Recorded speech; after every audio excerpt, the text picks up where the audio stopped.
네, 안녕하십니까. 네, 지금부터 2012년도 제 3회 이화학술원 교수 포럼을 시작하겠습니다. 오늘은 내 책을 말한다라는 형식으로 박경서 선생님께서 올해 초 출간하신 책 인권이란 무엇인가에 대해 말씀을 들어보는 시간을 마련했습니다.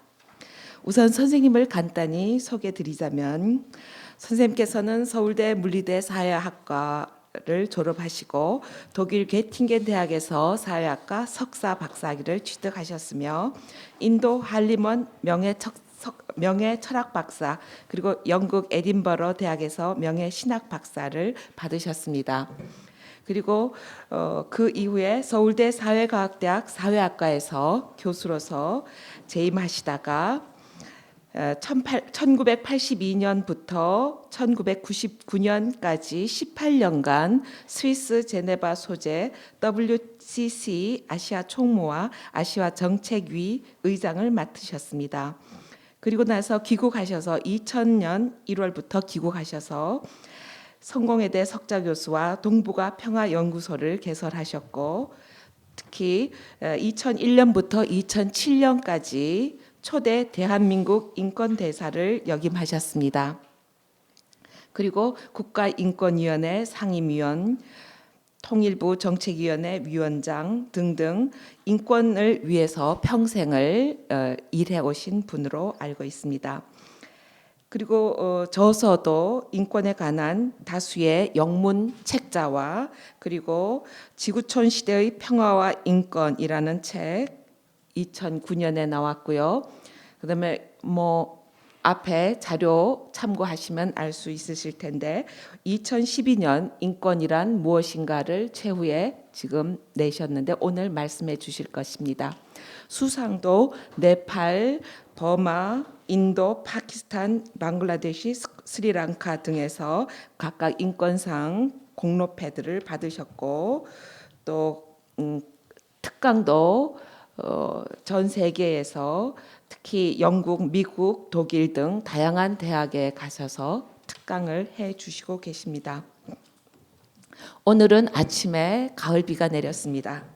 멋진 이제 가을 날씨가 본격 시작하는 날인 것 같습니다. 가을이 한창 무르익어가는 이때에 지구촌 시대 우리 모두의 문제가 되고 있는 인권에 대한 고민을 같이 나눠보고자 합니다. 특히 선생님께서는 수많은 현장 체험을 통해 생생한 현장의 이야기를 해주실 수 있을 것 같습니다. 흥미로우리라 기대가 됩니다. 자, 그러면 선생님께 박수로 초대를 하겠습니다.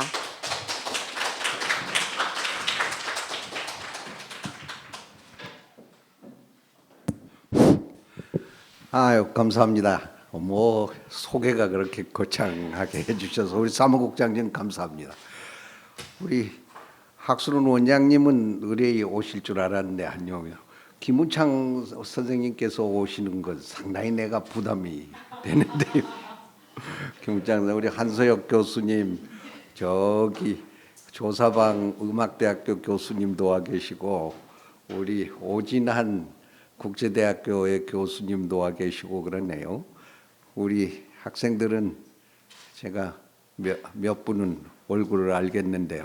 오겠다는 분들은 또 올 테니까 제 얘기를 시작하겠습니다. 우선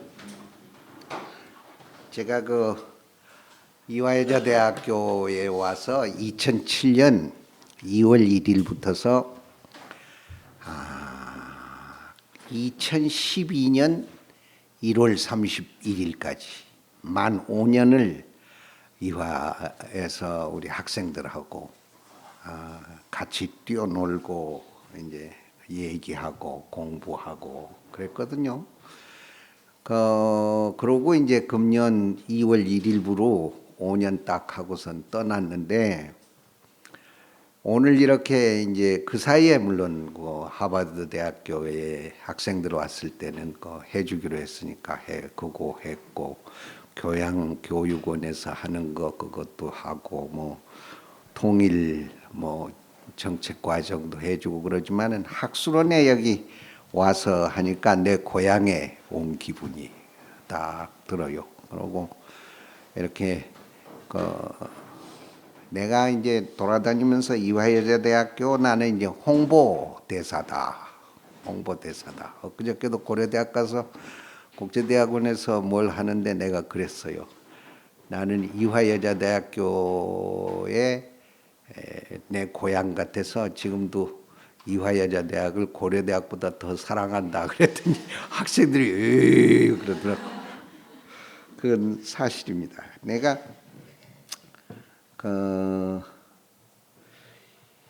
이런 생각을 늘 해봐요. 인권이 이 한국에 들어와서 보니까 서구에서 내가 31년을 살았는데 31년 서구 생활에서는 인권이라는 것을 강조를 하지 않아 사람들이. 그냥 인권이 생활이야.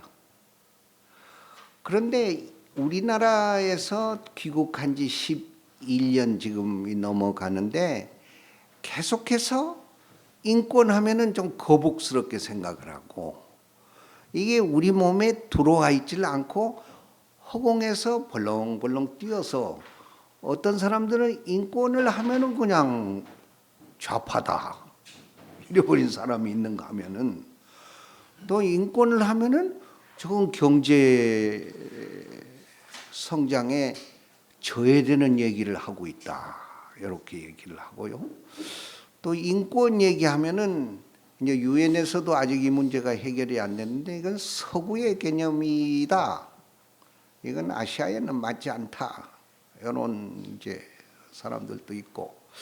그래서 인권이 어떻게 하면 우리 생활 속으로 스며들어가게 서구처럼 할 수 있느냐 하는 거가 말하자면 이 책부터서 쓰기 시작한 다음에 12월 10일 날 나오는 책하고의 인권을 좀 우리 생활하고 팡팡 연결을 시켜서 써보는 게 좋지 않느냐.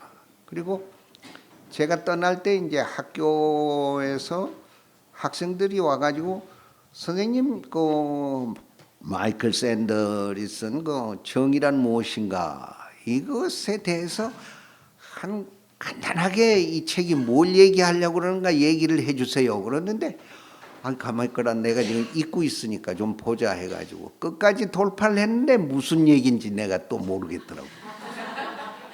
그런데 이건 100만 부가 또 한국에서는 팔려버리고 예외로 이런 문화 속에서 어떻게 한국 사람들이 읽고 재미있게 하하 하는 책을 써볼게 하고 있었는데 이화여자대학교에서 연구비를 줬어요.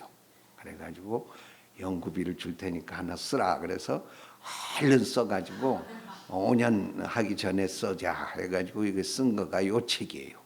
요 책인데 이 인권은 분명히 허공에 떠 있는 학문으로서 이제 분석을 해가지고 할 것은 아니다. 이런 게 하나 있었고 인권이 생활화가 되기 전에는 인권이라는 것은 늘 생활과 유리돼서 공론화될 가능성을 피해보자 이런 게 또 하나 있었고요. 그 다음에 인권이 우리 생활 속에서 스며들게 하기 위해서는 어떤 식으로 돼야 되는가 하는 것을 좀 초점을 맞춰서 생각을 했어요. 그리고 제가 이제 인권을 어떻게 해요? 어떻게 되다 이 인권을 하게 됐는지도 모르겠는데 여하튼 인권을 하게 되면서 인권이 많은 사람들이 법으로서 인권이 된다. 우리 이제 우리 이화여자대학교도 로스쿨이 있고 이제 로스쿨 학생들에게 제가 강의도 하고 그러는데 법만 퍼펙트하게 하면은 인권에 나는 산 증인이 될 수 있다. 요 생각이 안 된다. 법이라는 것은 두 개의 얼굴을 가지고 있는 것을 우리 학생들이 알아야 되겠다.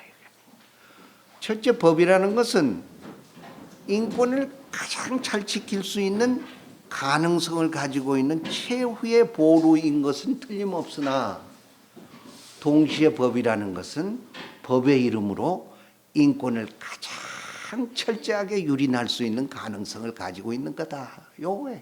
이것을 내가 좀 학생들에게 보이고 싶었어요. 그 다음에 둘째 번에는 국가 권력이라는 게 굉장히 인권에 대해서 마지막까지 지켜주는 국가 권력이어야 되는데 국가 권력이 동시에 인권을 짓밟아 버리는 경우가 많다. 이 양면을 우리들이 같이 알자.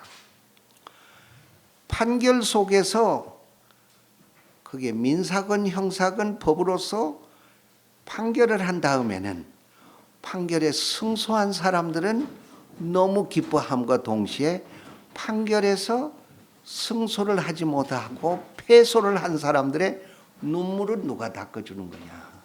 이런 것도 제가 생각을 해봤어요. 그리고 가장 문제가 되는 게 인권의 분야가 이제 21세기까지 해서 5개가 있어요. 5개가 있는데 이 5개가 서로 아주 매끄럽게 연계하면서 동시에 발전을 해야 되는데 한국의 우리 머릿속에는 인권 하면은 자유권만이 너무너무 강조가 돼서 머릿속에 들어와 있다. 그런데 더군다나 독재 정권이 사라진 한국 같은 데에서는 자유권과 동시에 이제는 자유권에 대한 뭐 고문의 방지라든지 여러 가지가 아직 자유권에 관한 한 우리가 뭐 100% 퍼펙트하게 됐다고 생각하지는 않지만 그래도 한 80%의 자유권이 향유되고 실천되고 있는 한국 속에서는 여타의 예를 들면 사회권, 평화권, 그 다음에 환경권, 그리고 폴라라이제이션이라는 양극화를 해소할 수 있는 발전권, 이러한 나머지 4개도 동시에 우리 학생들이 봐야 된다. 그래서 법의 한계를 훨씬 뛰어넘어서 인간이 판결할 수 있는 데까지 우리 법과대학교 학생들이 생각할 줄 알아야 된다. 이런 것도 생각했어요. 이 중에서 이따가도 나오겠습니다만은 제가 스위스 제네바에 있을 때에 우리 이화여자 대학교 저를 서울대학교에서 가르쳤었던 이효재 교수님이라고 계셔요. 지금 진해에 계시는데 이효재 교수님이 뭘 하셨냐면은 윤종옥 교수님하고 같이 소위 컴포트 우먼이라는 위안부 문제를 많이 저걸 하셨어요. 그래서 내가 스위스 제네바에 있을 때에 이효재 교수님, 그 다음에 윤종옥 교수님, 그 다음에 거기에 이제 같이 오는 젊은 교수님들 차비를 12년을 쭉 돼서 스위스 제네바에 유엔에 오셔가지고 아주 호소를 많이 하시게 했어요. 그래서 많은 저걸 했는데 아직도 위안부 문제가 풀어지지 않고 있잖아요. 그런데 저는 일본이 나쁜 거라고 생각을 했는데 제가 또 스위스 제네바에서 아이엘오 총회가 있었을 때에 거기에서 오시는 분이 아이엘오에서 하는 규약 속에 강제 노역 금지 규약이 있는데 일본이 1919년에 거기에 들어가 있으니까 일본 사람의 코를 껴서 위안부에 대해서 잘못했다고 하려면 그 규약에다 묶어봅시다. 이게 한국노총의 정책기획실장이라는 사람이 연구를 해가지고 왔어요. 아이고, 그것을 우리들이 몰랐구나 해가지고 이제 한국노총을 앞세워가지고 ILO라는 게 세계의 대표권을 가지고 있잖아요. 정부, 그 다음에 기업, 노동자, 이 트라이파타이 파티시페이토리 프로세스를 하고 있는 게 이제 ILO라는 건데 그 ILO 세계 중에서 마지막에 투표를 할 때는 정부는 2표, 기업은 1표, 노동자는 1표에서 4표를 하기 때문에 주로 정부가 이제 많은 것을 하고 있는 ILO에서 일본의 위안부 문제를 일본으로 하여금 꼼짝 못하게 묶어버릴 수 있는 것은 강제노역 금지 규약에다가 우리 할머니와 엄마들을 너희들이 강제로 끌고 가가지고 못된 짓을 했기 때문에 묶어보자. 그래가지고 준비를 다 해가지고 ILO에 이제 우리 노동자들이 가가지고 폭력을 했어요.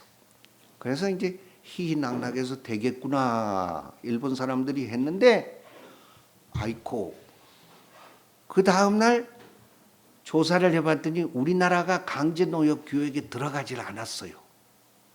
그러니까 제3국에서 야 일본은 들어가서 너희들 많이 봤는데 너희들이 여기에 들어가지 않고서 너희들이 어떻게 이 규약을 가지고 할 수 있느냐. 그건 ILO의 내규에 위배되기 때문에 무효가 돼버리는 거예요. 그래서 내가 아니 왜 우리나라가 이 강제노역 규약에다가 아직도 안 들어갔느냐. 그래서 연구를 해봤더니 우리나라가 강제노역 규약에 들어가지 못한 이유는 우리나라 경찰이 의경제도를 가지고 있기 때문에 이렇게 됐어요. 그 의경이 당시에는 4만 5천 명이었는데 지금은 2만 5천 명이에요. 2만 5천 명의 의경을 우리들이 데리고 있기 때문에 ILO하고 유엔에서 계속해서 법에도 없는 의경을 너희들은 2년이라는 강제로 너희들이 해가지고 이 애들을 갖다가 너희들 말은 그 병역을 이 2년 동안 하는 것으로서 그 의무를 탕감해 주는 것은 이 너희들 얘기다. 그러나 이건 법에 없지 않느냐. 의경이라는 게. 그 법을 찾아보니까 의경 제도가 법에 없어요 또. 우리가 그냥 하는 거야. 그래서 없앱시다. 저 경찰청 제가 인권위원장을 4년을 했는데 없애려고 이제 했더니 이거 없앨 수가 없어요. 왜냐하면은 하여튼 어디에서 데모만 하면은 데모가 폭력화가 돼가지고 의경이 없으면은 서울 시내가 다운이 될 수 있어요. 그러니까 이게 일본 사람 코를 끼려고 했다가 이게 우리나라가 강제노역 계약에 들어가지 못했는데 그게 의경으로 딱 갔다가 의경에서 조금 더 갔더니 거기에서 우리가 데모의 문화까지 오는 거예요. 그게 지금 이제 경찰청 통계에 의하면 1년에 한 1,000개의 데모가 되는데 옛날에는 20%가 폭력이었어요. 80%가 평화. 근데 요즘엔 3%가 폭력이에요.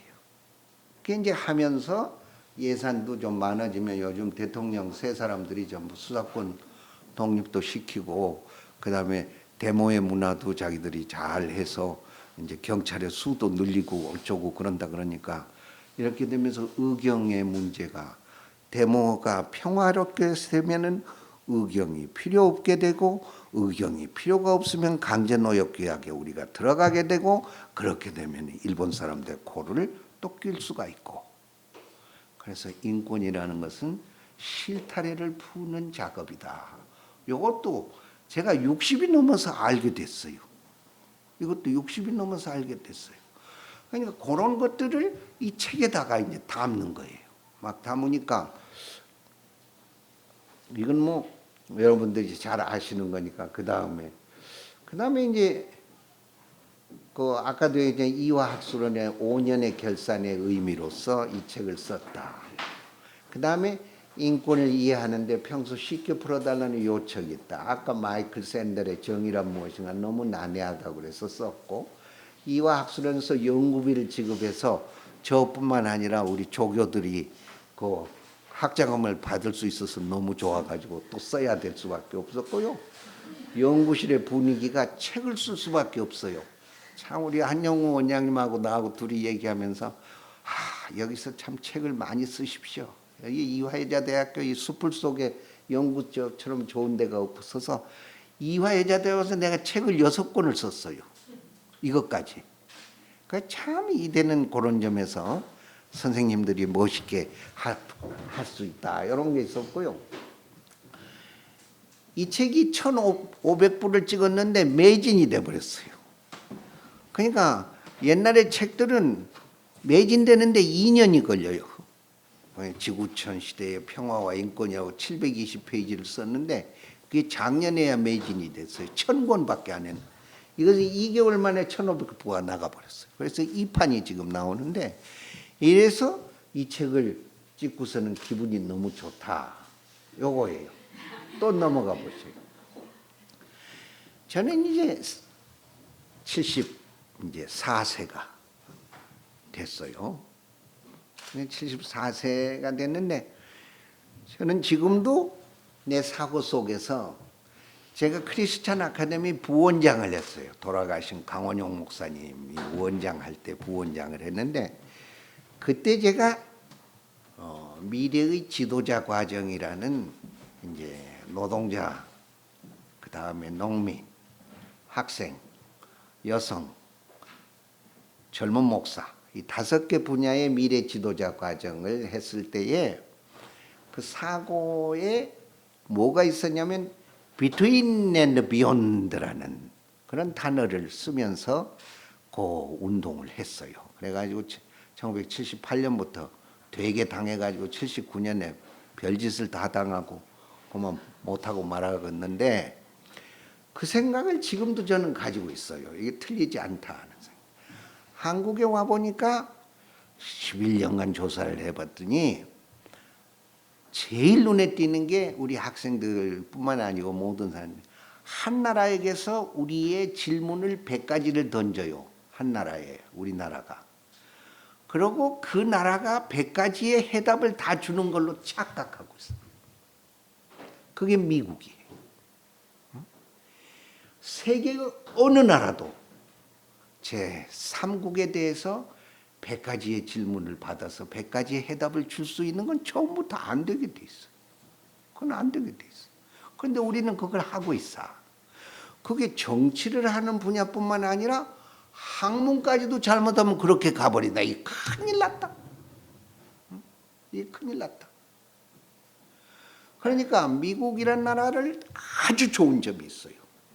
저도 뭐 미국에서 1년 살아보고 뭐 6개월 동안도 흑인의 민권 운동도 해보고 뭐 시카고에 들어가서 빈민촌에서 일도 해보고 했는데 미국에 좋은 점이 많아요. 우선 트랜스파런트예요. 아주 투명해 모든 게 투명한 거. 그다음에 둘째 번에 미국이 좋은 청교도 정신이 아직도 있어요. 미국은 청교도 정신이 아주 굉장한 거죠. 메이플라워 호를 타고 들어갔을 때 그 정신이 있죠. 근데 미국이 또 좋은 것은 미국이라는 것은 국가의 이익이 있을 때는 마지막에 국가의 편에 서요. 그건 참 그런 것은 좋아요. 자유민주주의를 어느 정도 하고 있는 나라에서는 신문까지도 국가의 이익에 앞장서야 된다고 저는 생각해요. 독재 국가일 때는 몰라도 이런 것은 좋은 점이 막 많은데 미국에는 아직도 우리처럼 얼굴이 노리끼리 한 사람이라든지 그 다음에 이제 얼굴이 좀 새카만 사람 말 것도 없고 인종차별 정책을 지금도 하고 있어요. 그다음에 둘째 번에 소비 문화. 이번에 반기문 사무총장하고 둘이 무슨 회담을 하느라고 가가지고 미국에 조금 한 20일 있은 두크 대학교에서 특강을 하라고 그래서 거기도 가고 했는데 이 사람들이 호텔에서 음식을 이만큼씩 가져와요. 그래가지고 이것을 먹지도 않고 그걸 그대로 싸가지고 그대로 쓰레기에 팡팡 던져요. 그래가지고 추럭이 와가지고 그걸 싣고 가서 태워서 없앤다고 그러는데 지금 우리나라에 엊그저께 이제 송도에다가 그거 했잖아요. 그런데 뭐 한국 신문들은 말이야 무슨 8,000명의 사람이 들어오고 이다 막 8,300억 불의 무슨 효과 이런 게 우리나라가 이 돈으로 모든 것을 계산하는 인권에 역행되는 사고를 하는 거예요. 나는 굉장히 환영해요. 그거 우리나라가 드디어 왜 환경권을 앞장서서 할 수 있는 국제기구가 와서 턱 인권에 앉아버리면 우리나라가 업그레이드 돼버리는 거예요. 그걸 봐야 돼 우리가.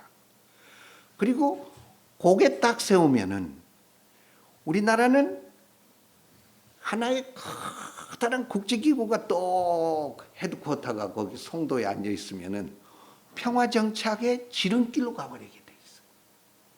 그러니까 아무리 이복이 난리를 쳐도 국제기구가 있는 곳에서는 노블리제, 오블리제가 턱 있어요. 국가들이. 그런 것을 봐야 돼. 예?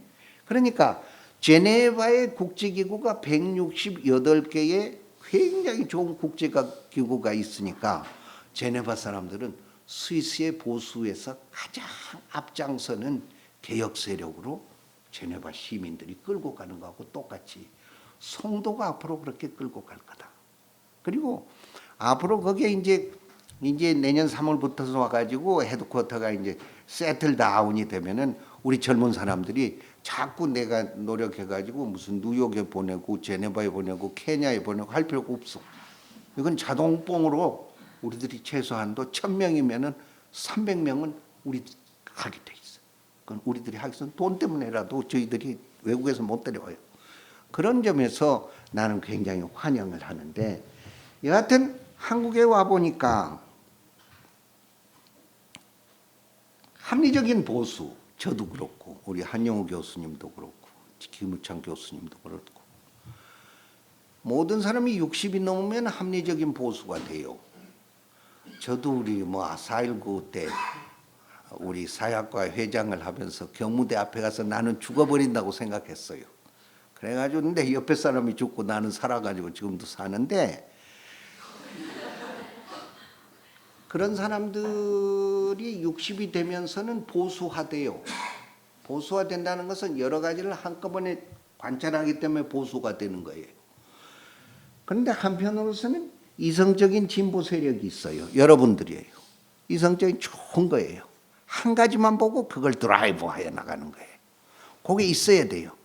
그런데 국가는 이 두 세력이 손을 잡았을 때 선진국가예요. 그런데 우리나라는 두 개가 딱 맥혀버렸어요. 맥혀버렸어. 그러니까 이제 대통령 후보 중에서 젊은 사람이 좋아하는 사람은 딱 나와 있고 늙은이가 좋아하는 사람은 딱 나와 있고 이렇게 딱 돼요. 응? 그러니까 이게 이 두 개가 소통이 돼야 되겠는데 가운데 있는 사람들이 필요하다. 그래서 비트윈이 나오는 거예요. 그래서 교량의 역할을 해서 합리적인 보수와 이성적인 진보를 어울리는 교량의 역할을 하는 사람들이 있어라. 제가 이화대학에서 우리 학생들에게 그거 가르쳤어요. 그랬는데 합리적인 보수가 입을 다무른 이유는 소수의 꼴통 보수가 너무 설쳐버려 우리나라는. 응? 말도 안 돼요. 그저께 나는 그렇게 생각해요. 인권을 모두 북한 인권을 한다는 사람들이 탈북자들이 모여 앉아가지고 저 임진각에서 20만 장의 삐라를 뿌리겠다 이거야. 그러니까 북한에서 너희들 뿌리기만 하면은 쏴버리겠다 이렇게 돼 있다고. 그러니까 한 사람이 또 쌀라면 쌀아 오는 준비가 돼 있다. 이런 지역이 전 세계에 없어 지금 21세기에. 그게 또 좋다고 말이야. 당연 국회에서 반세를 부르고 이런 나라들을 만들지 말자 이거야 우리가. 이런 나라들. 그래서 이 두 세력을 추스려라. 그런데 이성적인 진보 세력도 입을 다무는 이유를 보면 소수의 파괴 진보 세력이 너무 설쳐. 소수의 파괴. 이게 문제야. 그러면 이북이 좋다고 만세 부르는 사람 자유겠지만은 그런 사람이 있는가 하면은 데모할 때마다 앞장서 가지고 막 나는 죽어버려라 하고서 하는 사람이 있는가 하면 그런 거. 그러니까 이 가운데 서서 이런 좀 극렬 분자들을 걷어내고 설득을 시켜봐라. 그래가지고 이 두 세력을 추스려서 비욘드 해라. 제3의 길로 치고 나가라. 그게 내 사고의 근본이었어요. 그래서 합리적 보수와 이성적 진보를 함께 오르는 둘 사이의 교량의 역할을 하고 소통의 역할을 해라. 우리 젊은이들은. 그래 제3의 길로 도약하는 길을 제시하려고 이 책은 노력을 했다. 소수의 완고 보수와 소수의 파괴 진보를 제거할 줄 알아라. 그렇게 하기 위해서 자기의 고집을 둘로 절반으로 줄여라. 2분의 1 운동을 상징적으로 제시했어요. 그래서 내가 마지막에는 포괄적 접근을 제시하기 위해서 멀티섹토럴, 멀티다이멘셔널, 멀티액터스 어프로치. 그러니까 이제 제가 모든 국제기구들이 이렇게 지금 해 나가고 있는데 이것을 컴프레헨시브 어프로치라고 한다. 우리 학생들이요 무슨 이슈를 태클해 가지고 그걸 아티큘레이션을 할 때에 제일 먼저 멀티 섹토럴 어프로치를 해라. 우리 최지성 교수 여기 안 왔는데 최지성 교수가 얘기하는 통섭이라 그러더라고. 거긴 통섭이라 그러고 우리 최준호 교수 여기 와가지고 얘기한 거 보니까 컨버전 하는 거. 그러니까 용어들은 다 이제 자기들이 선생들한테 배운 걸 가지고 해갔는데 나는 이것을 컴프레헨시브 한다. 컴프레헨시브 내용이 뭐냐? 멀티 섹터럴 어프로치를. 그러니까 북한의 인권 하면은 자유권도 보지만은 동시에 사회권도 봐라. 북한의 인권 하면 평화권도 동시에 봐라. 그 다음에 평화권도 본 다음에는 발전권도 동시에 볼 줄 알고 환경권도 동시에 봐라. 그래야만 21세기에 너희들이 멀티 섹토럴 할 거고, 멀티 다이멘셔널, 이화여자대학교 우리 학생들은 이화의 편에 서서 그 다음에 동시에 도쿄대학교, 베이징대학교 학생들이 어떻게 생각하고 하버드, 그 다음에 저기 에딘버러 대학교, göttingen 대학교 학생들이 어떻게 생각하는 걸 봐라. 그 유엔의 레코멘데이션도 동시에 봐라. 이렇게 되는 거예요. 멀티 다이멘셔널하게라. 자기 사고가. 그리고 자기 혼자 하지 말고 비슷한 사람과 같이 하라. 국가와 그 다음에 NGO와 내 친구와 그 다음에 이웃과 같이 해라. 이렇게 됐을 때 컴프레헨시브한 사고를 갖는다 너희들은. 이것을 이 책에서 해보려고 넘어가 보십시오. 그래서 이 책에서는 가정, 학교, 사회 이 세 개를 한꺼번에 묶었어요. 그러니까 엄마들이 선생들한테 탓하지 않아요. 선진국에서는. 엄마의 문제가 학교 선생의 문제고 학교 선생의 문제가 사회의 면장의 문제고 그렇게 돼 있어요. 그러니까 우리나라는 남에게 뭘 밀어버린단 말이에요. 자꾸 네가 잘못했기 때문에 그렇지 않느냐. 그리고 자기 아들이 최고인데 딴 애들은 최고가 아니라고 해도 돼요. 야 누가 때렸니? 어서 맞고 와. 가서 때려. 이게 안 된다. 어렸을 때부터 교육이. 그래서 가정과 학교 사회를 각각 연결거리가 없는 것을 비판을 해보면서 그리고 이것을 한때 묶어보려고 그랬다. 경제발전과 인권의 신장은 동전의 양면이라는 것을 얘기하려고 그랬다. 인권은 생활화가 되고 인권은 내면화가 되고 인권이 어려운 게 아닌 가장 쉬운 거가 되고 그러나 오래 걸리고 실타래처럼 얽혀있고 법률의 한계점을 터득을 했을 때 인권은 신장하는 거다. 이렇게 음주운전 단속을 이제 보니까요. 음주운전 경찰청에서 1개월에 한 번씩 위원장 훈화가 있어요. 간부들 경찰청 저기 서대문가 청에서 또 위원장님 훈화 10분. 그 내가 한 번은 가만히 있어. 여기 교통통제관이지 큰 별이 2개예요. 교통통제관이 얘기를 해봐요. 어제 해화동에서 또 음주 단속을 하던데 이제 지금은 해화동에 안 살지만 그때는 그 음주 단속을 하는데 내가 보니까 말이야. 내가 귀국한 지 7년이 됐는데 왜 계속해서 음주 단속을 하고 있나? 왜 수가 안 주나? 그러면 한국 사람은 계속해서 술만 먹고 운전하는 사람들이기 때문에 그러나 여러 가지 이유를 이 다음 시간에 밝혀드리겠습니다. 그랬더니 1개월 후에 딱 보고서가 올라왔어요. 보고서를 봤더니 그중에 제일 먼저 대통령에 의해서 국민통합이라는 이름으로서 취임과 동시에 운전면허 완전히 몰수된 사람들을 다시 줘버리는 거야. 우리나라가. 그것을 역대 대통령이 다 했더라고. 다 했어. 그러니까 우리나라 사람들은 오케이. 지금 운전면허 술 먹고 운전면허 뺏겨도 이제 대통령이 오게 되면은 면접 온다. 여기 한 10가지의 이유 중에 하나가 딱 들어가 있어요. 그러니까 음주 단속은 계속해서 늘게 돼 있어 우리나라가. 이런 것들 지적했다고. 그 다음에 자동차 썬팅이라는 게 있어.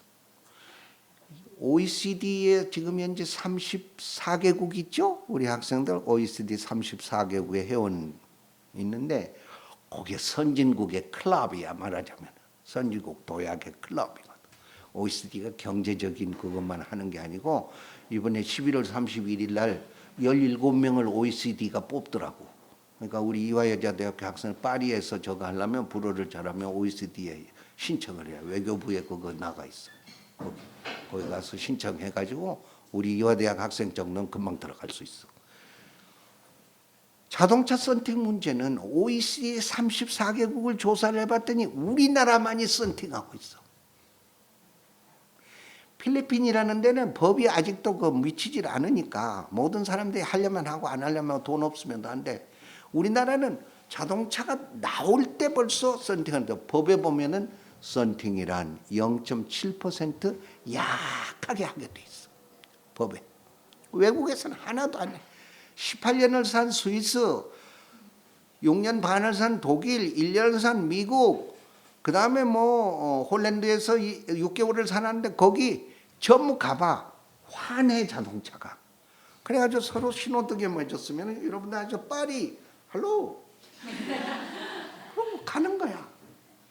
이건 시커멓게 했으니까 그 속에서 무슨 짓을 했는지 몰라. 그래서 내가 경찰청 인권위원장 할 때 너무 그걸 가지고 없애려고 했는데 결국 국회의원하고 붙어가지고 국회의원들이 반대를 해서 못하고 말았어.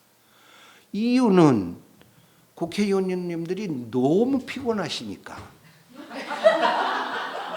거기서 주무셔야 되는데 저 얼굴을 유권자인 분들에게 자는 얼굴을 보일 수가 없다는 거야. 한마디로 얘기하면. 그다음에 둘째 번째는 우리 배우 탤런트들이야. 그 탤런트들은 허가하면 돼. 외국도 탤런트가 타는 자동차는 새까맣거든. 장례식 하는 건 새까맣고 앰뷸런스도 새까맣게 돼 있어요. 그럼 경찰에서 허가하고 나머지는 전부 환하게다가 그냥 사회가 투명하게 돼야 되지 않느냐. 이런 거 얘기했고. 그다음에 새벽의 교통신호를 내가 말하자면은 내면화되는 인권의 예로 됐어요.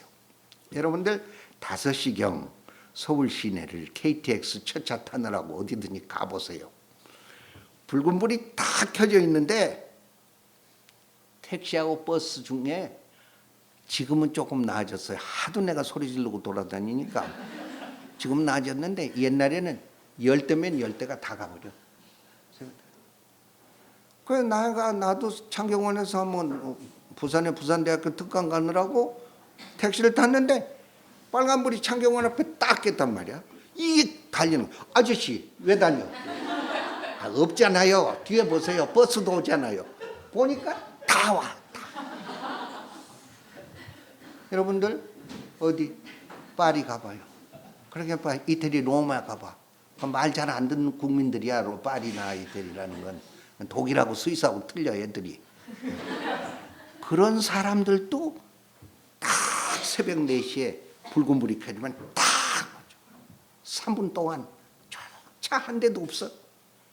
그러고 파란불이 켜지면 그때 나간단 말이야. 그거가 인권이라 그랬어 내가. 그거가 인권이야. 그렇게 내면화가 되라. 넘어가 보세요. 아까 위안부 문제는 했고. 그래서 제네바 18년 경험 속에서 리비아, 수단, 버마, 북한 이런 인권을 한번 해요. 국회에 일그러진 얼굴, 한국 종교계의 일그러진 얼굴, 한국에서의 동성애는 어떻게 할 거냐, 군대 내의 인권의 문제는 어떻게 할 거냐, 교회의 세금 문제는 어떻게 할 거냐, 위안부의 문제, 사형제도 폐지 문제, 병역의 대체 복무제도 문제, 양심적 병역 거부 문제 이런 것들을 이 책에서 다루었어요. 그 다음에 넘어가 보세요. 국가보안법의 폐지 문제, 탈북자의 행복 추구권의 문제, 성범죄 문제의 심각성, 경쟁 이런 거, 다문화 가족의 문제, 베트남 여인의 죽음 문제, 외국인 노동자 문제 이런 것들이 책에 나왔는데 그 중에서 하나 이 성범죄 문제를 좀 해야 되겠어요. 제가 인권 대사를 할 때에 여러분들 이제 프리덤 하우스라는 거 하고 암네스티 인터내셔널이라는 게 있어요. 암네스티 인터내셔널이나 프리덤 하우스는 NGO인데 거기에서 나오는 연간 보고서에 그 나라의 인권 상황을 탁탁 내놔요. 그런데 거기에 만약에 우리나라가 인권 후진국으로 탁 조망이 돼버리면 한국이 세계에서 설당에 없어져요. 그리고 그것과 동시에 힘이 있는 게 미국 국무부의 인권국에서 내놓는 전 세계의 어느 나라들의 인권 보고서예요. 그런데 지금으로부터 8년 전에 한국이 인권의 C등급을 맞은 적이 있어요. 그래가지고 놀랐어요, 저도.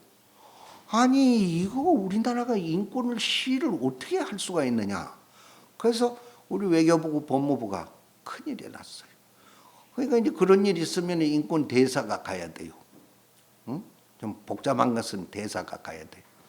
그래서 이제 우리 직원 하나를 데리고 워싱턴 DC에 갔어요. 미 국무부에 또 갔어요. 혼을 내야 되겠다 이놈들. 인권 C라는 것은 그러니까 버마 인권하고 남한의 인권, 북한의 인권이 C야. 그냥 아주 초상집이 돼버린 거지. 한국의 인권 C다. 미 국무부에서 발표해버린 거예요. 그래 떡 들어갔더니 아주 젊은 30대 중반의 여성이 탁 다리를 꼬고 하이힐을 신고 딱 나를 보는.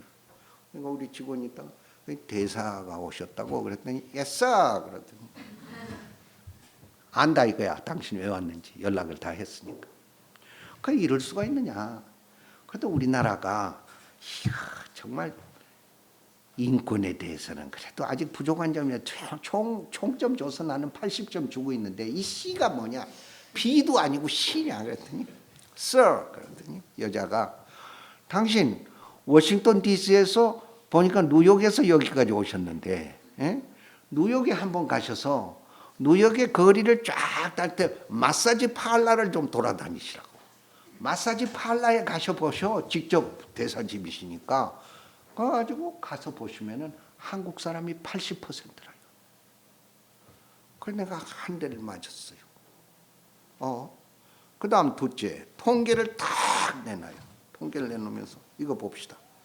당신 나라에서는 성범죄자들에 대해서 가부장적 제도가 남성 위주로 돼 있기 때문에 성범죄가 심각했을 때 절대 실형을 때린다. 그건 잘하는 거다. 법에 의해서 2년, 1년, 3년을 심지어 때린다. 성범죄자들을. 그런데 2심에 가서는 거의 90%가 집행유예로 나와버린다. 이거야. 이걸 딱 가지고 얘기를 하는데 어떻게 했어? 그래서 내가 야 김심희가 떠나자 떠나. 이런 거야 인권이라는 게. 인권이란 이런 거야. 그러니까 이런 점에서 네이스 문제 내가 국가인권위원회 할 때 이 네이스 문제가 있는 National Education Information System 이게 네이스야. 어떤 사람은 나이스라고 독일식으로 발음하는데 하여튼 네이스는 이게 뭐냐면은 예를 들면 우리 학생들의 편의성을 봐서 우리 중학교를 졸업한 여학생의 부모가 자기 중학교 학생의 주민등록증만 방방방 누르고 이름만 텅 치면은 거기에서 애 성적표가 쫙 나오게 돼 있어. 그리고 졸업증도 딱 나오게 돼 있어. 이게 삼성이 개발을 해가지고 교육인적 자원보고 만드는 거예요. 그래가지고 네이스가 터졌어. 우리 직원들을 동원해가지고 네이스 시스템을 전부 봤더니 7개의 반인권 조항이 노출이 돼 있어요. 그래서 이것을 스톱을 시켰어 내가. 못한다. 그래가지고 교육인 윤 무슨 사람하고 나하고 붙었어요. 되게 붙었는데 마지막에 노무현 씨가 저쪽 편을 들어줘 버려가지고 그 이유는 뭐냐면은 3,200억이라는 게 벌써 들어갔다 이거야. 그 시스템 속에. 그러니까 그 돈을 무효할 수가 없으니 할 수 없이 나갔는데 4년 후에 애들 인포메이션 리킹이 다 돼버렸어 지금. 그래가지고 이제 그걸 보완하고 하는데 그게 뭐냐면 우리 학생들한테 이제 다 성년이니까 학생 어머니 아버지가 이혼했어? 그러면 이혼했다. 몇 번째 부인이야? 엄마 아빠의 재산이 있어? 그다음에 학생 월경이 불순해? 학생 뭐 에피데믹 디시스가 있어? 뭐 이런 것들이 전부 있는 거야. 그래서 서구에서 스위스에서 내가 애들을 길러봤는데 그런 것들은 담임 선생님이 딱 가리고 있어요. 여기서. 그리고 담임 선생님이 그 학교를 졸업하면 찢어버리게 돼 있고 전부. 우리나라는 그게 오픈 엔디드 더 돼. 그게 편의성이라는 이름으로 돼 있어. 그래가지고 이게 네이스 시스템 문제야. 그래서 뭐 대단히 싸워가지고 그게 이제 뭐 한국 텔레비에서 박경서가 제일 많이 나온 텔레비였는데 결국 졌어요. 졌어. 그러니까 이런 문제들을 우리들은 어떻게 할 거냐 넘어가 보셔요. 그래서 국가 철학을 내놓는 사람이 있어야 되겠다. 이게 국가 철학을 내놓는 사람이 없어 지금. 함석헌 선생도 가셔버렸고, 그 다음에 뭐 김재준 목사님도 안 계시고, 그 다음에 뭐 없어요. 어? 국가 철학을 내놓는 지도자가 왜 우리는 없나? 인권교육법은 왜 지금 10년 동안 국회에서 잠을 자고 있는 거냐? 이런 거. 제4부인 매스컴이라는 것은 올터너티브 모델을 전혀 제시하지 않고 그냥 옐로우 스캔들만 가지고 뛰는 거야. 그리고 아주 이벤트 중심으로 하고 있고. 국가인권위원회라는 게 잘해줘야 되겠는데 지금도 아직도 쩔름발이를 하고 있고. 세상에서 우리나라처럼 검찰의 잘못을 검찰 스스로 조사하는 데가 없어. OECD 34개국에서 모든 나라는 경찰과 검찰을 딱 동시에 뒀어. 그래가지고 체크앤 밸런스를 하게 돼 있어. 검찰이 잘못하면 경찰이 가서 수사하게 돼 있고, 경찰이 잘못하면 검찰이. 우리 법학을 하는 사람들이 그거 연구해야 돼. 예? 그게 수사권 독립의 문제란 말이야. 그것을 해도 아직도 풀어지지 않고, 노무현 대통령 자기가 공약했거든. 그랬는데 안 하고 죽어버렸어. 지금 현재 있는 사람들, 뭐 박근혜 씨를 제외하고 아직도 이 두 사람은 뭐가 뭔지도 모르고 있고. 그러니까 이런 거가 있다. 국민 교육, 도덕 교육이 상식 교육을 시켜야 되겠다 우리들이. 그게 인권이다 말이야. 무슨 뭐 거창한 게 필요 없다. 그래 바른 소리 쓴 소리 하는 종교가 있어야 되겠네. 이거 아니고 모든 뭐 목사님들 스님들도 이제 뭐 죄송하지만은 지난 금요일날 온양온천에 가서 한국에서 신학을 가르치는 교수님들 600명이 오셨더라고. 거기서 뭘 하라 그래서 하고 왔는데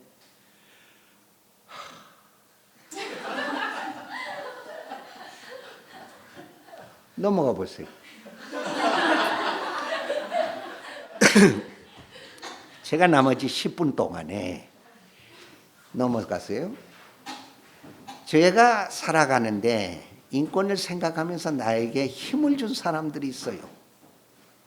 이 사람이 내가 제네바에 82년 2월 1일 날 부임했을 때에 불어가 안 돼. 불어를 도저히 못하는데 내 비서가 불어로 불어로 이 사람이 Un souvenir de Solferno라는 솔페르노의 추억이라는 그 책을 나에게 읽으라 그러는데 내가 불어 못한다 그랬더니 아유 불어를 배우라고 이것을 가져왔다고. 비서가 옥스퍼드를 나왔는데 아이고 여자가 그래서 1페이지를 읽는데 일주일이 걸리더라고. 그래서 나중에 이제 꼬동똥 수입이라는 거에 들어가가지고 한 6개월을 하고 나서 이제 뛰게 됐는데 여하튼 내가 나중엔 영어로 읽었어요. 이 사람을 내가 알게 된 게 이게 제네바의 실업가 나폴레옹 3세를 만나러 솔페르노의 이태리의 북부에 있는 그런 데를 마차를 타고 나폴레옹 3세한테 돈을 더 받기 위해서 가는데 거기에 이태리의 피몬공화국하고 합스부르크하고 싸웠다. 그게 1859년이다. 그때 자기가 지나가다가 나폴레옹 3세를 만나서 돈을 더 많이 버는 게 좋으냐. 안 그러면 부상에서 신음하면서 죽음을 헤매고 있는 부상과 치유를 하는 거가 좋으냐. 기도를 했다. 기도를 하는데 그 순간에 하나님이 너는 돈보다도 이 사람들을 부상을 하라. 요게 Un souvenir de Solferno에 나와. 그래가지고 거기에서 부상자를 치유하면서 거기에서 일기를 하루하루 쓰는 거야. 그래가지고 자기의 애인이라는 그 안에 그 십자가를 목걸이를 하고 있는 것을 순간적으로 보면서 나는 저 십자가를 생각하는 적십자 운동을 해야 되겠다 하는 생각을 하게 돼요. 그래서 오늘날 그 적십자 운동의 십자가가 그런 것도 얘기도 있으면서 양반이 이제 거기에서 제일 먼저 지네바 컨벤션이라는 게 뭐예요? 국제인권에서 아무리 전쟁은 안 된다. 그러나 꼭 필요한 전쟁이 있을 경우에는 최소한도 의사와 간호사의 인권은 존중해라 요거 아니에요? 그게 제네바 컨벤션 누메로 1이야. 누메로 2 그것은 해상. 그다음에 트로아는 그 포로들의 인권. 그다음에 깨아뚜르는 그 사람의 가족들의 인권 해가지고 지네바 컨벤션이 오늘날 유엔의 기조. 그러고 그것을 제네바 컨벤션 하는 걸 휴머니테리안 프린시플이라고 얘기한다. 그거가 오늘날 유엔을 건사하고 가는 이념이다 하는 거 넘어가 보시오. 이 사람이 이제 알프레드 노벨이라는 사람이에요. 이 사람은 내가 주네바에서 꼭 스톡홀름에 출장 갈 때마다 노벨 재단을 들려서 이 사람이 일기를 계속해서 읽어보면서 이 사람을 알게 됐어요. 이 사람은 1895년에 이 사람이 1893년에 자기가 죽는다는 것을 알게 돼요. 그러면서 자기 친구 보르숑 문필가 소설가를 불러서 야 보르숑 나 말이야 다이너마이트를 발견해가지고 그 많은 돈을 벌었는데 내가 이 돈을 죽을 때는 가지고 못 가지 않느냐. 그냥 1억 7천만 달러. 120년 전에 1억 7천만 달러니까 얼마나 많아요. 이것을 어떻게 하느냐 해가지고 둘이 의견을 나눴다. 그러니까 보르숑하고 나는 이 세계에서 가난한 사람들이 너무 많은데 이 가난한 사람들을 조금이라도 잘 살게 하는 연구에 성공한 사람들에게 상을 주는 재단을 만들자. 요게 합의가 되는 거예요. 그래서 노벨 재단이 만들어지고 최초의 5가지 분야에서 상을 준다.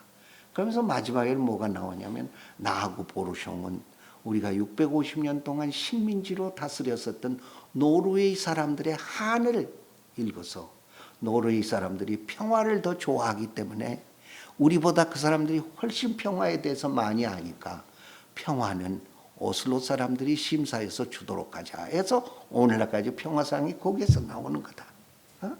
그래서 말하자면 제일 최초에는 그다음에 1967년에 경제상이 나왔지. 경제상은 처음부터 없었죠. 그러니까 그 생물, 의학, 화학, 물리, 그다음에 문학, 평화. 요게 지금 노벨상, 그다음에 경제까지 한 거 아니에요? 이랬는데 이 사람이 죽어가고 재단이 설립됐는데 죽고 나서 1901년부터서 평화상을 줘야 되겠는데 아까 있었던 거기 우리 누구예요? 앙리 두낭이라는 사람이 80이 넘어가지고 거지가 돼요. 부잣집 아들이 거지가 돼서 이제 제네바의 철도역에서 빵 부스러기를 주워 먹고 있는데 트리븐드 주네브의 타블로이드판 기자가 앙리 두낭을 보는 거예요. 앙리 두낭 보고서 그날 오후 신문에다가 비블레드 앙리 두낭. 앙리 두낭이 살아있단 말이야. 그러니까 거기에서 노벨 재단에서 1901년 최초의 적십자서 가치에서 파세하고 앙리 두낭을 노벨 평화상을 제1차로 주는 거 아니에요? 넘어가 보시오. 나는 이제 이화여자 채플에서도 여러 번 이 사람을 얘기를 했는데 이 사람을 내가 내년 5월에 지금 초청하려고 그래요. 그게 잘 될런지 지금 모르겠는데 이 사람이 이제 91년도에 노벨 평화상 탄 사람 아닙니까? 제가 2번을 만났어요. 이 여성을. 저는 이렇게 가냘픈 여성 속에서 그렇게 무서운 카리스마가 나온 여자는 처음 봤어요. 그래 나를 만나자마자 당신은 아마 세계교회협의회의 아시아국장이기 때문에 당신이 생각하는 것은 신교만 생각할 거 아니에요.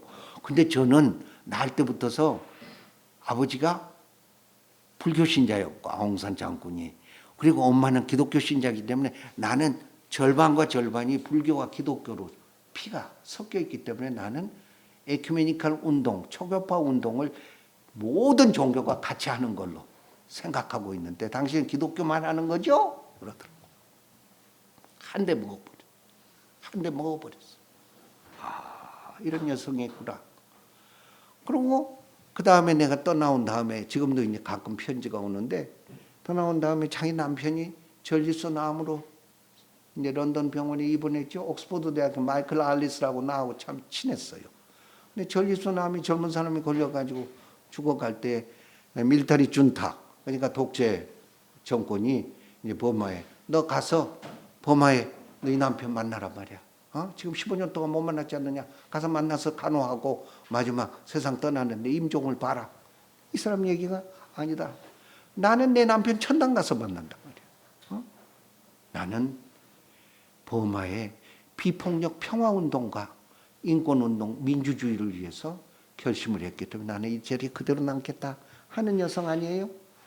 넘어가 보셔요.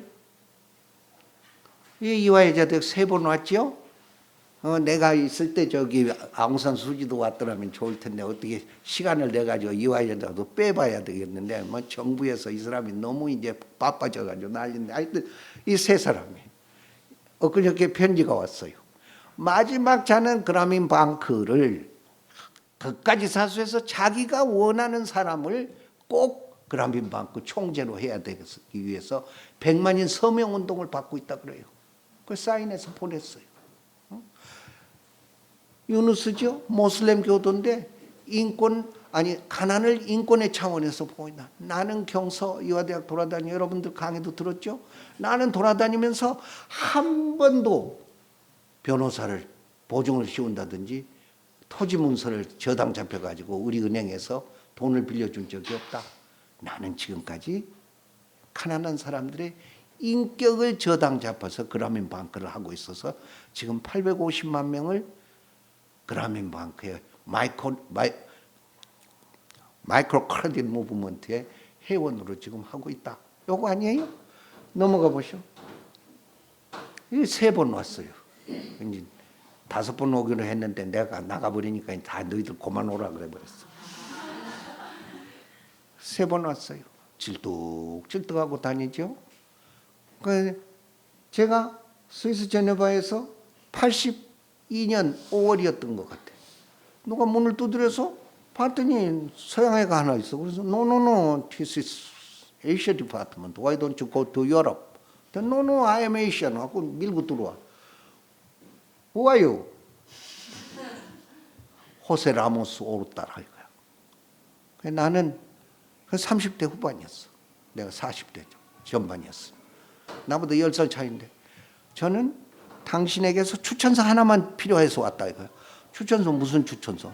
당신이 추천해 줘야지 유엔 인권이사회에서 강연을 할 수 있겠다.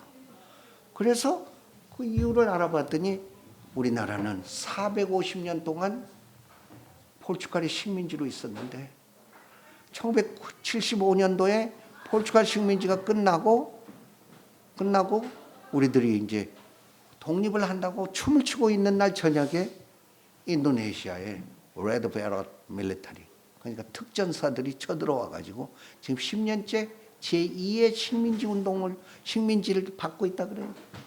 그 한을 풀어주기 위해서 우리나라는 독립해야 된다는 그 연설하기 위해서 유엔에서 연설한 내 추천서 써가지고 이틀 후에 갔어요. 갔더니 한 400명 모였나? 그 사람 다 울려버려. 그래서 이제 마지막 외교부 장관 제1수상 대통령까지 하고 이화대학 왔을 때 찔뚝거리는 것은 자기 450년 25년 인도네시아하고 포르투갈의 식민지 했더니 100만밖에 안 되는 사람들이 5갈래로 찢어져 버렸다 이거야. 모잠비크파, 앙골라파, 포르투갈파, 인도네시아파, 국내파 이것들이 너무 싸워서 거기서 15명을 디스미살 시켜버렸더니 그 애들이 조깅하는데 총을 쏴버려가지고 지금도 철을 해줘서 자기는 죽을 때까지 통합을 위해서 살아가겠다 이런 거 아니에요? 넘어가 보시오. WC 나보다 한 15년 먼저 WC에서 일을 하셨던 데스몬드 투투예요. 데스몬드 투투 주교야. 이 사람은 400년 동안에 우리들이 얼굴이 새까맣다고 그래가지고 인종차별을 당했는데 1982년에 벌써 진실은 밝혀야 된다. 그러나 그 진실은 복수하기 위해서 밝히는 게 아니고 백인과 흑인이 같이 살기 위해서 밝힌다 해서 84년에 노벨 평화상 탔어요. 넘어가 보셔요. 양반이 나를 독일로 데려갔어요. 미국으로 유학 갈 사람을 데려다가 독일 괴팅겐에 자기가 공부한 사람을 했는데 이게 리차드 폰 바이제카 박사예요.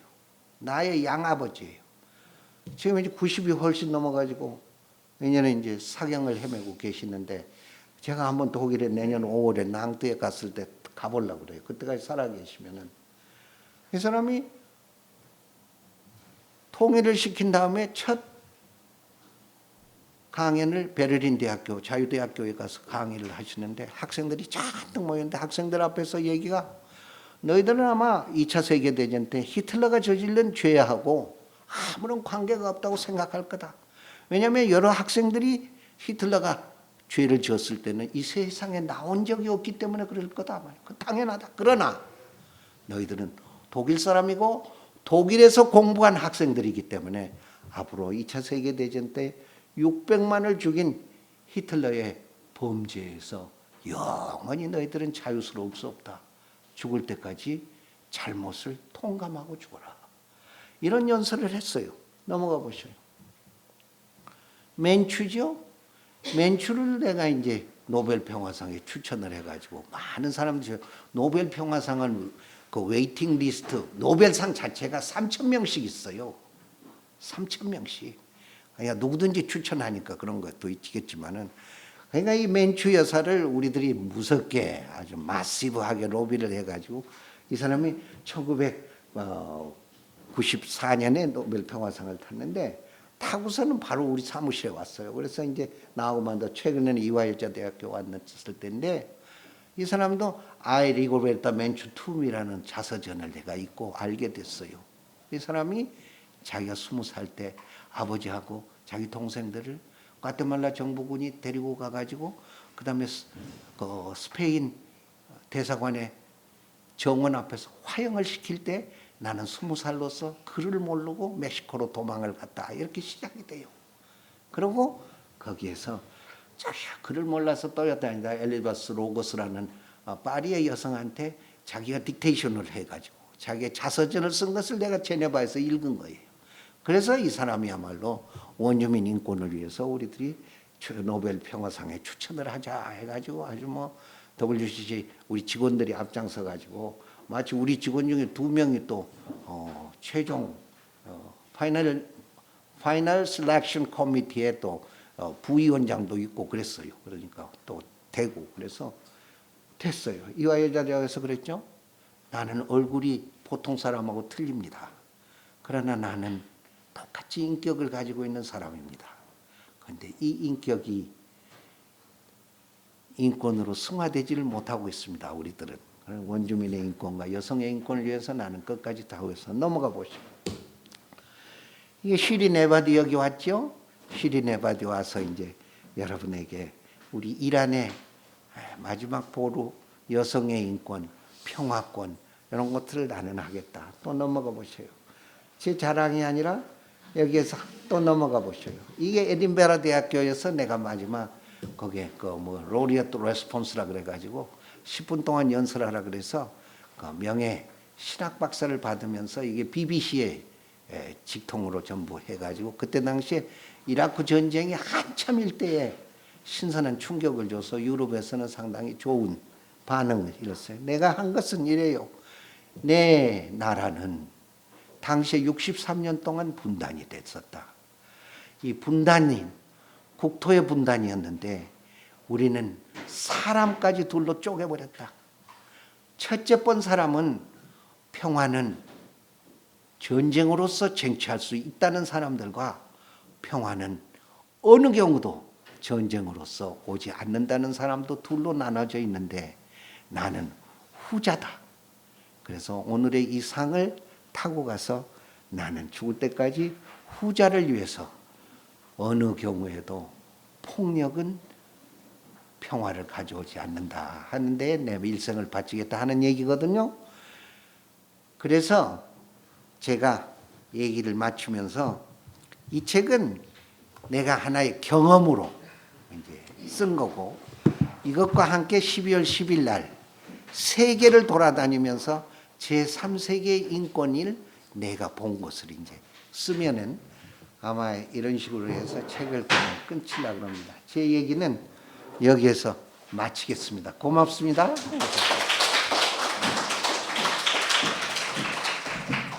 네, 선생님 말씀 재밌게 들었습니다. 질문이 있으면은 받겠습니다.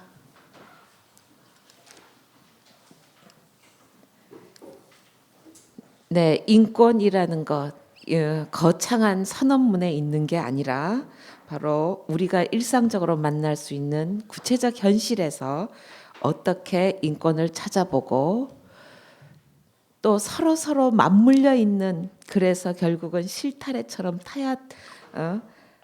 실타래를 풀어야 되는 그런 인권의 현장을 재미있게 들어봤습니다. 자, 인권을 생활화하자, 이런 모토를 갖고 계시고, 오늘 얘기를 통해서 선생님께서 2009년에 쓰셨지만은 지구촌 시대의 평화와 인권이라는 책에, 그러니까 평생을 선생님께서는 평화와 인권이라는 두 화두를 가지고 쭉 노력해 오신 여정을 우리가 같이 했던 것 같아요. 자, 질문 좀 준비가 됐나요? 됐어. 우리 내 강의를 많이 들은 얼굴들인데 보니까. 네, 질문해 주세요. 많이 듣고 또 학교 내부에서 뵙게 돼서 너무 영광이고 감사합니다. 북한권에 대해서 어떻게 접근하는 게 가장 바르다고 생각하시는지 하나 질문하고요. 여기 책 아까 잠깐 보다 보니까 이제 동성애 관련해서 뉴질랜드에서 오신 동성애 하시는 목사님 얘기가 잠깐 있었는데 저는 이제 크리스천으로서 네. 동성애에 대해서 되게 환경적으로 더 나누라는 생각을 갖고 있는데 그 부분도 다시 말씀해 주시고. 네. 북한의 인권은 제가 여기 오늘 강의에서 얘기를 하는데 이 책 속에 어떻게 했냐면은 유엔의 레코멘데이션을 저는 그대로 소개를 했어요. 1. 인권은 어느 경우에 프로모션이 되는가. 1. 제일 중요한 게 truly, 가슴으로 아니에요. truly. Second, peacefully, 평화적으로. 셋점은 constructively. 그 다음에 transparently, comprehensively. 그러니까 저는 인권이 상대방을 코너에 몰기 위한 도구로 이용되면은 그건 절대 안 된다. 그러니까 인권이 신장됐을 때는 그 사람 편에 서서 그 사람의 얘기를 들으면서 그 사람과 같이 했을 때 되는 거다. 이게 트롤이 가슴에서 오는. 한국에 북한 인권을 한다는 사람은 옛날에 인권을 짓밟았던 사람들이 다 인권을 한다고 앞장서 가지고 난리들이. 그건 좀 있어요. 북한의 인권은 제가 인권 대사를 할 때 한국 사람이었지만은 그 EU의 대표가 영국이었는데 그때 당시에 영국의 대사한테 내가 여러 번 얘기했어. 인권 대사한테 이러지 말고 북한이라는 나라를 그런 식으로 욱박질르는 레솔루션을 하지 말자. 그러면 안 된다. 얘들이 스페셜 레포터도 들어오지 못하게 하고 그러니까 절대 테크니컬 아시스턴트부터 먼저 들어가자. 우리가 들어가서 가르치고 인권이란 건 이런 거고 이렇게 그들 편에 서서 해야 되겠다. 그게 이제 정치적인 맥락 속에서 안 됐어요. 그래서 북한의 인권이라는 건 굉장히 지금 어려워요. 말도 못해요. 북한의 인권. 내가 얘기했지만 쟤도 거기 네이버에서 지난번 이화대학 있을 때 와서 한 거가 요즘 돌아다니면서 뭐 우리 시대의 멘토라고 거기에도 얘기했죠. 우리 시대 북한에서 벌써 왔어요. 어떻게 그렇게 얘기를 하십니까? 지난번에 파리에 갔더니 그래요. 북한 내가 뭐라 그랬냐면 거기에서 네이버 콤에서 우리 시대의 멘토 박경서 30분짜리에 나도 싫다. 나도 싫다. 나는 김정일 씨 그거 어떻게 그럴 수가 있느냐. 그러고 3대째 세서 그러고 그걸 하는 사람들이 1000명이다. 북한에서 보면은 아주 굉장한 공산당들 1000명이 2300만을 볼모로 잡고 지금 이제 자기들은 호화호식 갖고 2300만은 굶어 죽는다. 그런데 그 1000명이 미워서 2300만은 나는 저버리지 않는다. 요거였어요. 내가 하고 싶은 것은. 결국은 어느 경우에도 휴머니테리안 에이드는 가야 돼요. 그게 사회권을 지키는 거예요. 우리들이. 굶어 죽는 사람들에게서 먹여야 되는 거야. 이게 정치적인 맥락 속에서 자꾸 왔다 갔다 하니까 이거 안 돼요. 그래서 제가 이화여대 떠난 다음에 지금 뭐냐면 반기문 사무총장하고 한 것도 마지막 우리들이 한 것은 한국의 평화 정착이라. 이걸 어떻게 할 거냐. 이것에 지금 내 총력을 기울이고 있는데 그 사람들하고 결국 통일돼서 통일이 어떤 식으로 하든지 독일식 모델인지 안 그러면 우리가 비자 받고 왔다 갔다 하는 통일일지 모르겠는데 비자 받고 왔다 갔다 하는 통일이다. 그러려면은 같이 손을 잡고 우리가 대한민국을 대표할 텐데 언젠가는 그 사람들이 하나는 키가 30cm가 지고 애들이 다 그냥 말누트리션이야 이제 완전히 굶어 죽었어. 이런 사람들을 그래도 먹고 살라고 인도주의 원칙에 입각한 원조는 줘야 돼. 이것까지 못하게 한단 말이야. 다만 이제 종교적인 것을 못하니까 NCC가 뭐 3억 줬다. 그다음에 캐톨릭에서 조금 준 거 이런 거 가지고 안 되거든. 이런 국민이 없어요. 인권의 시각으로 볼 때는 북한 인권부터서 우리들이 해야 돼요. 그런데 인권은 아까 얘기한 너 삐라 불러가지고 너희들 대접버려라 어떠고 이게 안 돼. 네. 그 다음에 무슨 뭐 사격장에다가 그 사람 얼굴 놓고 쏘게 하고 이게 내가 해병대 5년 장교 출신이지만 그렇게 군인 정신이 있는 게 아니야. 그러니까 그런 점에서 북한의 인권이고 마지막에 동성애는 아주 센시티브한 거예요. 제가 스위스 제네바에서 직원이 450명인데 WCC에 지금은 이제 돈이 안 들어오니까 250명인가 300으로 줄었더라고. 그건 450명인데 거기에 3사람이 있었어. 나는 동성애다. 근데 내 옆방에 있는 뉴질랜드의 그 변호사는 완전히 날 때부터서 동성애예요. 근데 이 여자야 이 사람. 덩치가 크고 털도 많은데 여기에다 손을 뭐 8개쯤 감고 돌아다니고 뭐 팔찌도 하고 이러는데 이 사람은 그러니까 선천적으로 자기는 동성애로 난 사람들의 인권은 우리들이 존중해야 돼. 그런데 후천적인 경우에는 우리들이 그거하고 구분을 해줘야 된다. 이런 것을 어떻게 하냐. 그래서 여기 아주 집약적으로 학자, 심리학자, 그다음에 의학자 이런 사람들이 동원이 돼가지고 돼야 돼요. 그래서 지금 이제 WCC 같은 데에서는 이제 그 동성애 문제에 대해서 결론을 아직도 내지 않고 있다. 근데 우리나라도 언젠가는 이 둘을 구분해서 동성애의 문제, 레스비앙의 문제, 그다음에 게이의 문제도 다 하자 이런 식으로 이 책에서 썼어요. 부족하지. 그러나 뭐 어떻게? 네. 또 다른 질문 있으면은 네. 안녕하세요. 이화여대 법학을 전공한 최원나입니다. 지금 현재 우리나라에서 가장 화두가 되고 있는 부분이 경제 민주화라고 할 수 있는데 이 부분에 대해서 사회권이나 발전권 측면에서 접근해 본다면 선생님께서는 어떤 점에서 접근해야 된다고 말씀하시나요?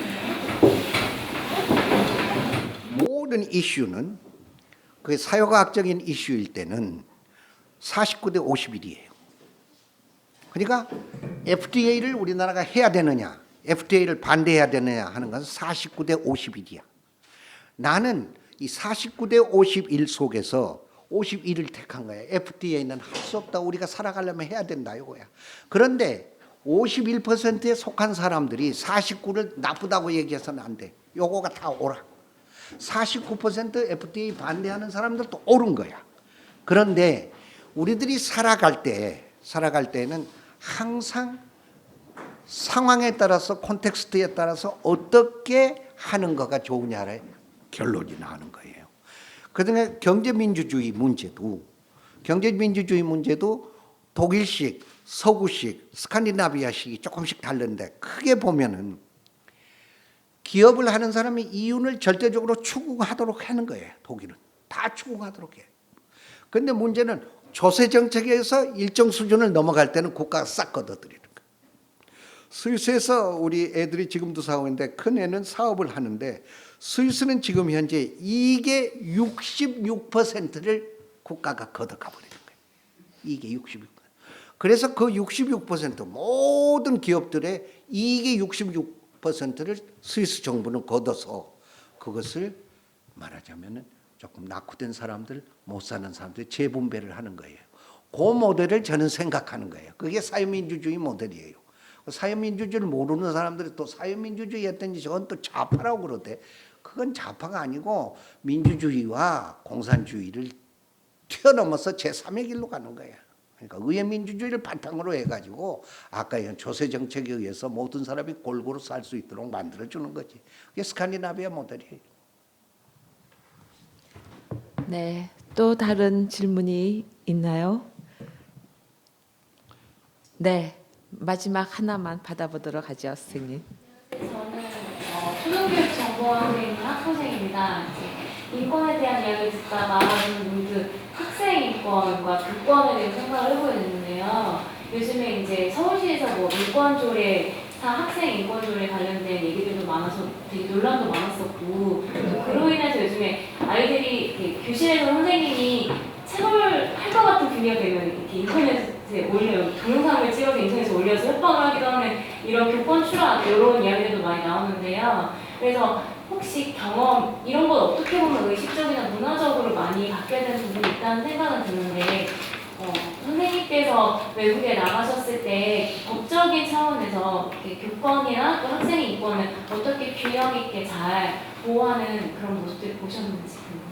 우리나라의 신문의 죄가 상당히 많아요. 100가지 중을 잘 잘하는 그 중에서 하나가 못하면 이것을 다 디벨로프 시켜가지고 요거가 전체인 것으로 착각하도록 만들어 버리는 거야. 그게 우리나라 유수의 신문에 특히 조중동이 그걸 하고 있어요. 그것을 이제 구분을 하셔야 되는데 스위스, 독일, 뭐 스칸디나비아 어느 서구, 미국도 마찬가지지만 교사의 인권은 절대적으로 존중하는 거예요. 어느 경우에도 교사의 인권을 뭐 학생이 선생님을 갖다가 뭐 어떻게 하고 이건 있을 수가 없어요. 그러니까 지금 현재 제가 경기도의 김상원 교육감이 나를 찾아와서 경기도의 그 인권 조례를 할 때 같이 했어요.